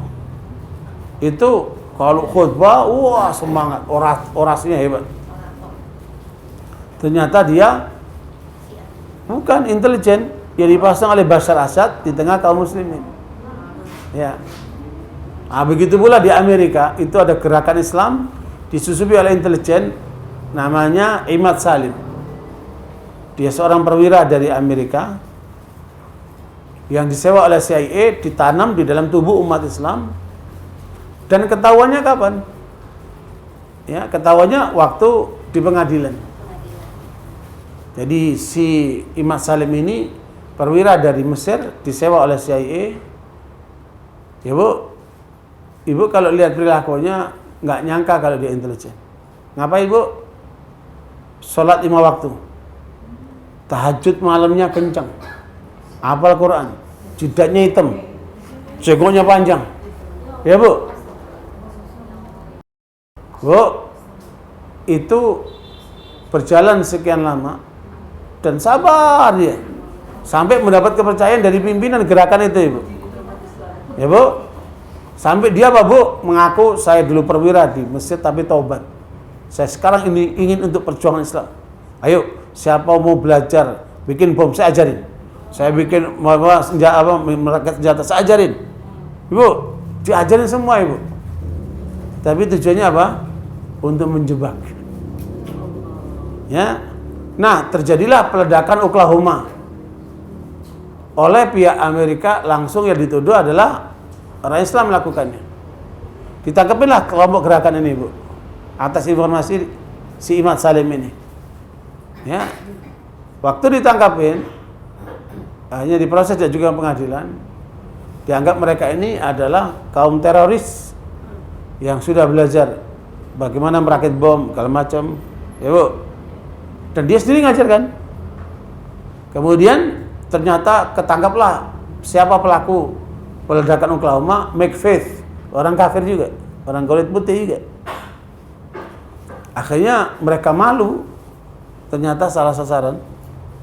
Tetapi mereka, si pimpinan gerakan ini tetap dipenjara dan diproses hukum. Nah, dalam proses di pengadilan itu, Imad Salim ini ternyata memberikan pertanyaan-pertanyaan yang menyudutkan, akhirnya direkam sama dia. Oh, pokoknya tujuannya untuk meruntuhkan Amerika, menegakkan Islam, macam-macam lah itu. Ibu. Nah, di depan pengadilan dia baru ngaku, saya Imad Salim, perwira Mesir aktif yang disewa oleh CIA untuk bekerja di tengah umat Islam dan telah menemukan sekian banyak data dan fakta bahwa ini kelompok teroris dan macam-macam. Ya Bu. Nah, begitulah kerja intelijen. Ya. Termasuk saya baca laporan tentang peristiwa peledakan dan pembantaian yang ada di Aljazair. Itu ujung-ujungnya kelompok intelijen ini. Ya. Di kita pun juga tidak berkemungkinan untuk tidak ke arah itu. Ya. Makanya itulah kelompok munafikin. Allah ingatkan umul adu fahdharhum. Mereka itu musuh kalian, maka hati-hati. Ya. Karena mereka dimasukkan ke dalam tubuh umat Islam untuk memata-matai, untuk merusak, untuk menghancurkan. Ya. Bisa dia ustadz yang bukan. Bisa juga. Bu, di Yogyakarta itu ada seorang ustadz terkenal. Saya nggak sebutkan namanya. Kemudian dia ini orator top di waktu itu, Ibu. Ya, dan ulama-ulama di daerah sana mimpi tentang orang ini. Jadi dia ini sebenarnya intel yang disusupkan. Ya, sampai kemudian waktu itu ada anak muda yang perang dieksekusi nih, Pak. Bapak ini, Bu. Ya. Ketika dibunuh itu dia bilang, "Aduh Bapak, saya dibunuh." Ya dipanggil Bapak ya. Aduh Bapak. Ya. Waktu itu bapaknya dia masuknya Soeharto. Di masa Soeharto ini. Orang itu ditanamkan di dalam tubuh umat Islam untuk mata-mata dengan pola penceramah top dia. Ya, yang bunuh itu ada anak dari NTB yang hanya di proses pengadilan disiksa luar biasa. Ya, keluarganya diperkosa, anak adik-adiknya perempuan. Oh dahsyat. Saya baca pledoinya nangis, saya nggak kuat saya. Ini anak siapa yang itu eksekusi itu. Jadi walhasil ini gerakan intelijen. Ya. Makanya ibu sekalian sebenarnya dengan medsos ini sudah hampir udah nggak berfungsi itu gerakan intelijen. Karena semua terbuka. Ya. Makanya paling bagus gerakan itu terbuka. Sehingga tidak ada lagi yang diinteli, terbuka aja. Ya. Makanya apalagi konstitusional ya. Ya, nggak ada jalan untuk menghancurkan dia. Ya, mungkin dia hanya memata-matai, mencatat apa. Tapi yang jelas kalau ada orang muslim yang mematai sesama orang Islam, namanya apa, Bu? Munafik. Itu musuh kata Allah. Ya. Wa idza qila lahum ta'ala yastaghfir lakum Rasulullah wa rusahum. Ini yang ke-16. Kalau mereka diminta untuk kembali kepada Allah, kembali kepada Rasul, supaya minta ampunan atau minta diampunkan, nggak mau dia. Apa itu doa? Apa itu ampunan? Dia nggak butuh itu. Ya. Ini wara'aitahum yasuddun. Yang ke-17, mereka ini orang-orang yang selalu menghalangi kebenaran. Orang-orang yang selalu menghalangi semua perjuangan Islam. Jadi anti perjuangan Islam. Ini keberapa? Ke-17. Yang ke-18, wa hum mustakbirun. Ya, orang munafik itu sombong. Ya, karena kesombongannya Allah akan hinakan dia. Ya, naudzubillah min dzalik. Sawa'un 'alaihim astaghfarta am lam tastaghfir lahum lam yaghfirullahu lahum. Wahai Muhammad SAW, kalau kamu meminta ampunan buat mereka, Allah pun tidak akan mengampunkan mereka. Jadi makanya kalau kita doain orang munafikin nggak berlaku, Ibu. Ya, kalau Ibu doain nggak kena orang munafik, nggak dapat dia. Ya, kecuali kalau dia bertaubat dan kemudian memperbaiki diri, baru bisa. Ya, kalau dia bertobat dan memperbaiki diri baru bisa kena doa-doa kita. Kan kita selalu doa, Allahumma fil minat wal muslimin wal muslimat al-ahya minhum wal amwat. Itu akan kena kepada kaum mukminin tapi tidak kena kepada kaum munafikin. Karena mereka adalah musuh Allah dan Allah tidak akan mengampunkan mereka. Kecuali kalau mereka bertobat dan memperbaiki dirinya menjadi orang yang benar.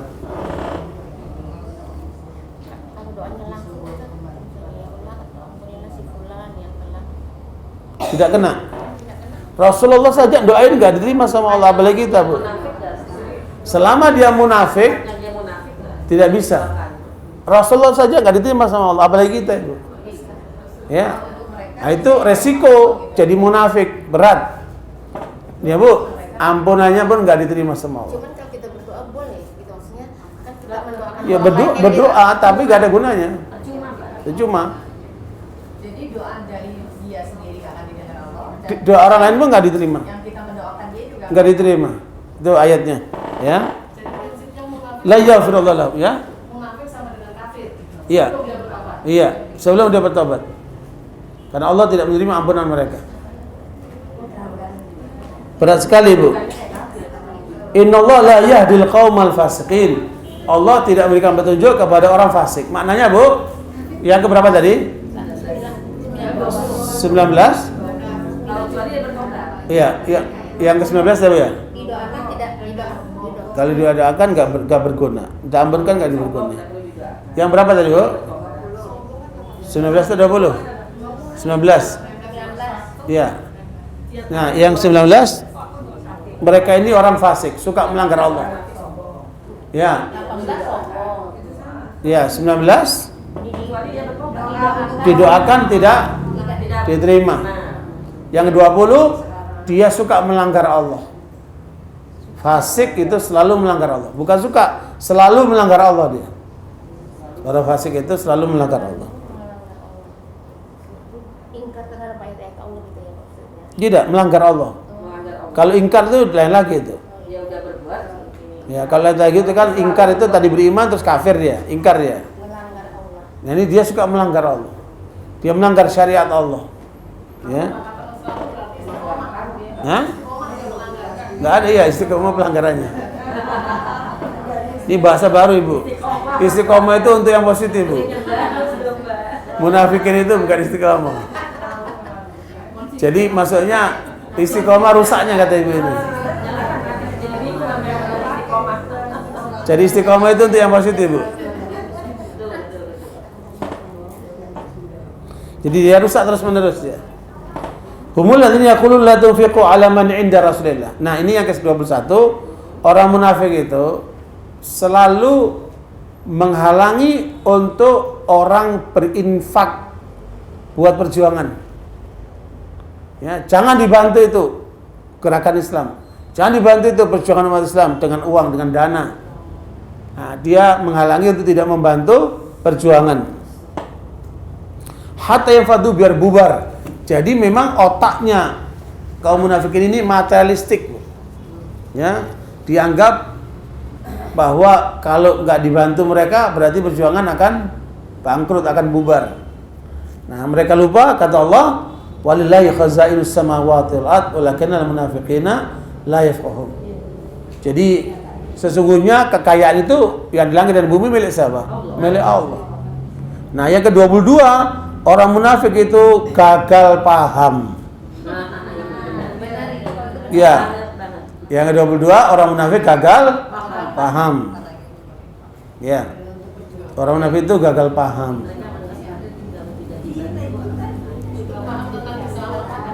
Bukan gagal paham tentang bahwa dikira kalau orang Islam berjuang nggak dibantu terus berarti bakal bubar. Padahal hakikat kekayaan milik Allah, yang meliputi langit dan bumi ini kan semua milik Allah. Ya, makanya ibu sekalian jangan berjuang hanya melihat dari dana. Kalau nggak ada dananya nggak jalan. Ya, jalan aja. Nanti Allah bukakan pintunya. Ya Bu, saya bikin pesantren saya nggak punya apa-apa ibu. Tapi jalan sampai sekarang udah 11 tahun lebih ini. Ya, makanya nanti jalan saja. Allah akan bukakan pintunya. Kemudian akan kita peroleh. Mulai saja. Ya Bu, seringkali kita hitungannya itu terlalu materialistis. Ya, kalau begitu nanti nggak jalan-jalan. Ya. Alhamdulillah, makanya kekayaan itu milik Allah SWT. Jangan kita kecil hati. Ya. Apalagi Nabi Muhammad SAW begitu hebat bergantungnya kepada Allah. Sebelum tidur semua kekayaan Nabi disedekahkan. Mungkin kita belum mampu. Ya, sebelum tidur semua kekayaan Nabi disedekahkan. Betul-betul beliau bergantung kepada Allah. Maka beliau mengatakan, Allahumma ahyini miskina wa abidni miskina wa hsyurni ma'zumratul masakin. Ya Allah, hidupkan aku miskin. Ya, matikan aku miskin dan kumpulkan aku bersama orang miskin. Ya, miskin harta Bu ya. Makanya kalau miskin harta jangan sedih. Ya Bu, kecil lah itu. Tapi jangan sampai miskin agama, miskin iman. Ya Bu. Tetapi Bu, kemenangan di tangan Rasulullah. Manusia terkaya siapa Bu? Rasulullah. Rasulullah SAW ditawari semua bumi Mekah itu jadi emas sama Allah. Muhammad, kamu ingin semua bumi Mekah saya akan rubah. Kategori kafir keluar dari Islam itu Ibu. Naudzubillah min dzalik. Iya Bu. Ustaz, sekarang melihat kecenderungan pemerintah kita sekarang terhadap asing dan asing, dan ada kekhawatiran kita, ada kekhawatiran itu apakah wajar, misalnya kekhawatiran dari umat Islam atau bangsa Indonesia sendiri, NKRI ini. Nah, dan kemudian ada nasihat bahwa ketakutan dan kekhawatiran itu wajar, namun tentunya jangan sampai membuat kita bersikap arogan dan ekstrim. Semuanya harus dihadapi dengan ilmu dan ketakwaan. Coba renungi ayat ini, yaitu orang-orang yang mentaati Allah dan Rasul, yang kepada mereka ada orang-orang yang mengatakan sesungguhnya manusia telah mengumpulkan pasukan untuk menyerang kamu, karena itu takutlah kepada mereka. Maka perkataan itu menambah keimanan mereka dan mereka menjawab, cukuplah Allah menjadi penolong kami dan Allah adalah sebaik-sebaik penolong. Ketika mereka ditakut-takuti, ini pendapat dari Imam Abu Ja'far oleh seseorang, bahwa pasukan Abu Sufyan dan pasukan kaum musyrikin akan menyerang, bertambahlah keyakinan mereka dan semakin membenarkan janji Allah. Tidak membuat mereka berpaling dari melaksanakan perintah Rasul untuk menjalankan menuju tempat yang telah diperintahkan oleh beliau. Namun mereka tetap berjalan sampai mendapatkan keridhaan Allah. Subhanallah, demikianlah ahli ilmu dan iman. Ketakutan dan kekhawatiran tidak membuat mereka terprovokasi, tidak juga membuat berpaling dari perintah Allah. Jadi saudaraku, kekhawatiran yang ditebar saat ini hadapilah dengan tawakal dan kembali kepada Allah. Nah, gimana? Sementara kita lihat dengan mata kepala sendiri, Ustaz, bahwa sekarang ini orang-orang Cina itu di mana-mana sudah menguasai kita. Gimana pendapat Ustaz? Ya, barakallahu. Jadi ada fakta, ada isu. Ya, kita tidak bicara isu, kita bicara fakta. Nah, kalau fakta itu, taruhlah kita perkecil badan kita ini. Faktanya kita kena penyakit banyak nih. Jantung bocor, tulang remuk, ya Bu, kepala bonyok. Ini fakta nih. Kita kena penyakit macam-macam. Kira-kira kita ngapain? Udah pasrah saja sama Allah, ya Allah. Udah pasrah sama kamu, ya Allah. Tunggu aja dicabut nyawanya. Begitu? Tidak. Harus ada usaha. Kata Nabi, tadawau fa inna likulli da'in dawa. Berobat. Ke setiap penyakit ada obatnya. Umat ini kan kena banyak penyakit nih. Paling tidak ada 5 penyakit, Ibu. Pertama, penyakit kebodohan. Ya, kebodohan. Karena kebodohan ini melahirkan pembodohan, melahirkan masa bodoh, melahirkan bodoh sok pinter. Nah, itu rusak banget. Ya kan? Yang kedua, penyakit kemiskinan. Karena kemiskinan akan mudah untuk dipengaruhi nanti. Dimurtadkan, ya kan? Nah, ini kemiskinan. Yang ketiga, penyakit pemurtadan. Ya, kita dikeluarkan dari Islam, dipengaruhi supaya, dan itu nyata, faktanya jumlah umat Islam terus menurun. Itu fakta itu. Yang menarik, ada kemarin kawan saya bilang, coba antum lihat, jumlah umat Islam semakin menurun, padahal jumlah ustadz semakin banyak. Loh, gimana ini? Ada apa ini? Fenomena apa ini? Jumlah umat Islam semakin menurun, sementara jumlah ustadz semakin banyak. Ada apa ini? Nah, berarti mungkin bisa jadi sirkulasi ustadz dan dakwah ini yang tidak merata, ya, tidak ditangani dengan baik.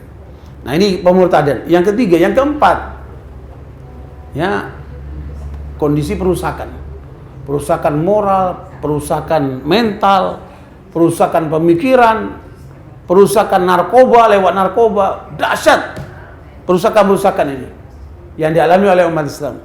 Dan ini fakta. Yang saya sampaikan semua fakta ini. Kalau saya ungkapkan data-datanya terlalu panjang, ya. Dan yang kelima, penyesatan lewat aliran sesat. Ada 300 sesat di Indonesia ini. Ya Syiah, ya Ahmadiyah, ya macam-macam itu. Jadi kalau kita lihat perahu umat Islam ini dibocori dari lima sisi ini. Nah, kalau kita ingin kembali kapal kita itu berlabuh dengan baik, bocor-bocor ini harus kita tutup. Bukan dengan damdek, bukan dengan apa namanya, hanya cukup doa saja. Ini harus ada gerakan untuk menutup kebocoran-kebocoran ini. Ya, yang menutup kebodohan siapa ini? Harus ada tim besar menangani. Umat harus dipinterkan. Ya, buktinya kebanyakan umat, ibu lihat anak-anaknya di sekolahan buat apa? Ibu-ibu nyekolah anak-anaknya buat apa? Bus pinter ngapain? Ujung-ujungnya cari duit, ujungnya cari kerja. Itu kan pendidikan yang salah itu, duniawi, kan salah kaprah itu. Apa untuk itu anak-anak ibu dilahirkan, anak-anak ibu dipersiapkan? Kan salah kaprah itu. Justru anak ibu dipersiapkan untuk membela Islam, untuk meraih surga, mencari ridha Allah, meskipun dia harus punya skill dalam kehidupan supaya sukses dunia. Jadi agama dulu baru dunia. Yang terjadi sekarang kebalik. Nah, ini kan kebodohan, harus dirubah itu. Kemiskinan dahsyat, ya Bu. Negeri kita sudah ditangani oleh orang lain sekarang, ya Bu. Kemudian apa lagi? Pemurtadan, jangan ngomong lagi, luar biasa dimurtadkan di depan mata kita pun menyaksikan, ya Bu. Perusakan, penyesatan dahsyat. Nah, makanya ini harus ada upaya bersama menangani semua itu. Jadi fakta-fakta ini harus kita tangani bersama, ya, untuk kemudian menutup lubang-lubang itu. Nah, kalau kita sudah tahu diri kita sakit, kita deteksi nih sakitnya kronis atau sakit ringan. Kalau sakit ringan, alhamdulillah masih muda. Tapi kalau kronis, berarti dia harus dioperasi, dia harus diamputasi. Nah, ini kan harus ada tindakan-tindakan. Nah, kalau ada orang sakit Ya udah kita tawakal sama Allah, kita doa. Ya nggak selesai. Harus ada upaya itu. Nah, lahirkanlah dokter-dokter untuk ngobatin yang sakit-sakit itu kan. Lahirkanlah para ekonom untuk menyelesaikan ekonominya itu. Lahirkanlah ulama-ulama, ilmuwan-ilmuwan untuk memintarkan umat ini. Begitu seterusnya. Jadi harus ada upaya untuk menyelesaikan masalah umat ini. Nggak cukup hanya modal semangat dan doa saja. Harus ada upaya-upaya juga ke arah itu. Saya kira itu Bu, yang jelas kalau kita lihat konsep Al-Quran menyelesaikan masalah itu dengan apa? Kata-kata jihad. Ya, di dalam surat Al-Hajj ayat 78 Allah katakan wajahidu fillahi haqqa jihadi. Ya, berjihadlah kamu di jalan Allah dengan sebenar-benar jihad. Artinya Nabi diajarkan oleh Allah untuk menyelesaikan masalah umat ini tidak cukup dengan doa, dengan jihad. Dan inilah yang sekarang dimatikan oleh banyak orang. Inilah yang sekarang ditinggalkan oleh banyak orang. Kenapa? Beresiko. Orang-orang itu mau mainnya di wilayah aman. Ini konsep Al-Quran ya Bu. Kalau enggak, bagaimana umat ini akan berjaya? Bu, musuh-musuh kita merancang, musuh-musuh kita merusak. Masa kita cuma diam? Kita juga harus merancang. Kita harus juga bergerak. Ayat yang terakhir, Al-Hajj ayat terakhir. Ya, ayat 78, ayat terakhir. Itu adalah satu konsep yang kalau Ibu baca tafsirnya, Ibnu Katsir menjelaskan ini dipraktekkan oleh Rasulullah dari beliau berada di Mekah membangun umat lewat akidah sampai beliau berperang melawan Romawi di perang Tabuk itu. Nah, itu semua diterangkan oleh Allah dengan konsep jihad. Dan ini yang kemudian ditinggalkan oleh banyak orang hari ini. Ya. Makanya Nabi mengatakan idza tabayatum bil ina. Kalau kalian sudah dagangnya dengan riba. Ini ribawi banyak, Bu. Masyarakat kita 95% hidupnya dari riba. Rumahnya ambil dari kredit bank konvensional. Mobilnya begitu. Modal usahanya begitu. Bagaimana akan berkah? Jadi hidupnya dengan riba. Kemudian rela dengan peternakannya, pertaniannya, dan meninggalkan jihad, maka Allah akan timpakan kehinaan kepada kalian, kata Allah. Sampai kalian kembali kepada agama kalian. Makanya Bapak sekalian, Ibu sekalian, kita harus kembali memahami Islam secara utuh dan memperjuangkannya dengan benar-benar. Melalui apa? Jihad fisabilillah itu. Itu jawabannya, nggak ada lain. Al-Quran mengajarkan begitu.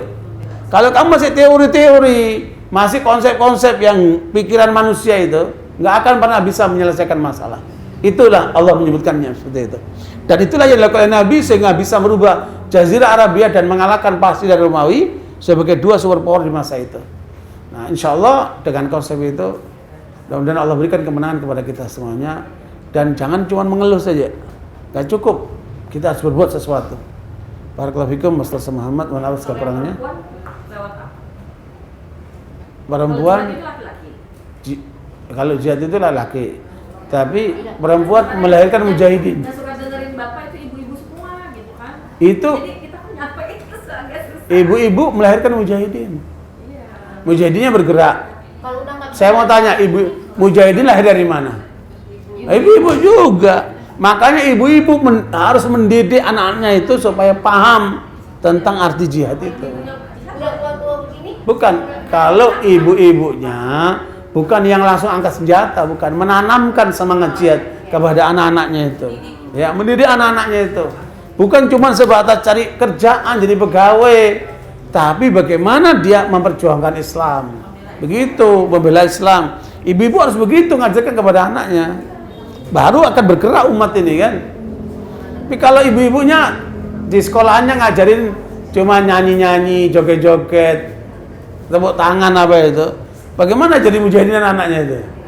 Loyo anaknya kan. Ya makanya ibu sekalian, inilah pentingnya menanamkan pemahaman jihad kepada umat Islam. Ya, namanya fikul jihad.